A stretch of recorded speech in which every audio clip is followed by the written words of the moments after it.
Next है आपका chapter first का क्वेश्चन नंबर 21। रीड करते हैं क्वेश्चन क्या है। क्वेश्चन आपसे कह रहा है prove that 7√5 is an irrational number. और ये क्वेश्चन आपसे पूछा गया था आरबीसी ईयर 2019 में। आपने देखा होगा चैप्टर फर्स्ट में जो प्रूफ वाले क्वेश्चन है उनके लिए सबसे ज्यादा जरूरी जो रहेगा कि आप उस क्वेश्चन को रिप्रेजेंट कैसे करेंगे या फिर ये कहें कि आप उसकी लैंग्वेज कैसे लिखेंगे। यहाँ पर हम जैसे आपको क्वेश्चन करवाएंगे वो पूरा का पूरा लैंग्वेज के साथ होगा। ध्यान से देखते हैं। आपसे कहा गया है कि 7√5 को प्रूफ कीजिए कि वो क्या है, एक इरेशनल नंबर। इनके प्रूफ के लिए हम क्या करते हैं, जस्ट इनका कॉन्ट्राडिक्शन अज्यूम करते हैं। यानी हम क्या मानेंगे, लेट अस कंसिडर, हम मानते हैं कि जो आपका 7√5 है वो क्या है, एक रैशनल नंबर। हमने ऐसा माना है, उससे क्या फायदा होगा आगे देखते हैं। हमने माना है कि जो 7√5 है वो क्या है, एक रैशनल नंबर। और हम रैशनल नंबर की डेफिनेशन जानते हैं। हम क्या जानते हैं कि अगर कोई नंबर रैशनल है, हमने माना क्योंकि 7√5 रैशनल है, कोई नंबर रैशनल है तो आप उसे a बाई बी की फॉर्म में लिख सकते हैं, ये हम जानते हैं। हाँ, और वहां पर जो आपके नंबर a और b है वो कैसे होते हैं, कोप्राइम। a और b आपके कैसे नंबर होते हैं बेटा, कोप्राइम। ठीक है, अब आपने माना है कि जो 7√5 है वो एक रैशनल नंबर है, और रैशनल नंबर को आप कैसे लिख सकते हो, a बाय बी की फॉर्म में। तो आप ये जो नंबर 7 है उसको मल्टीप्लाई करके, यहाँ पे था तो आप डिवाइड में भेज सकते हैं। ठीक है, तो आपका नेक्स्ट स्टेप है वो कुछ ऐसा दिखेगा कि √5 आपने यहाँ रखा, 7 को आपने भेजा डिवाइड में, तो क्या लिखा जाएगा वो a बाय 7b। आपने ऐसा लिखा।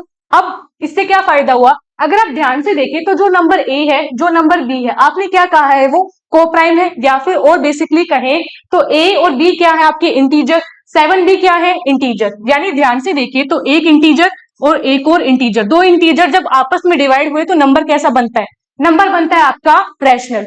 और लेफ्ट हैंड साइड में जो आपका नंबर लिखा हुआ है वो क्या लिखा हुआ है आपका √5। हम जानते हैं कि जो √2, √3, √5 ये नंबर कैसे होते हैं आपके, इरेशनल। यानी यहाँ जो स्टेटमेंट है वो कह रहा है कि जो √5 है वो किसी रैशनल नंबर के बराबर है।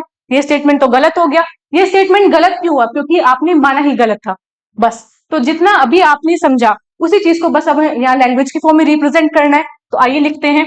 अब इसे लिखें, hair a and b are, here a and b are integers। क्योंकि a और b आपके क्या थे, इंटीजर्स।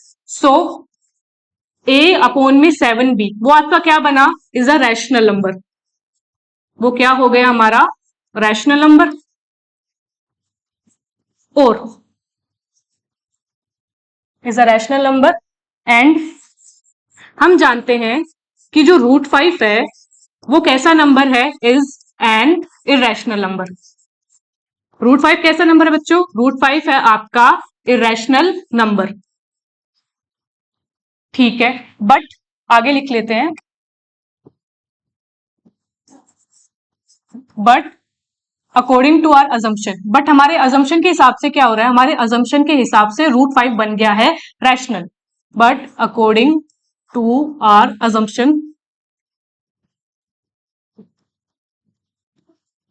हमारे अजम्पशन के हिसाब से √5 इज अ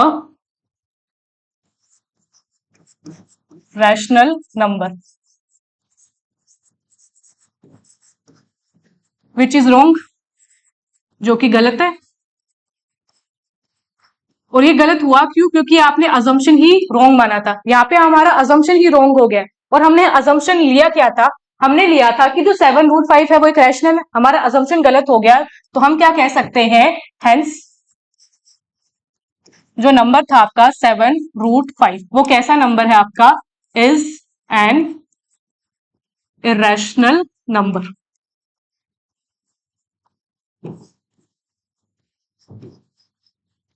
ये हो गया इस क्वेश्चन का प्रूफ।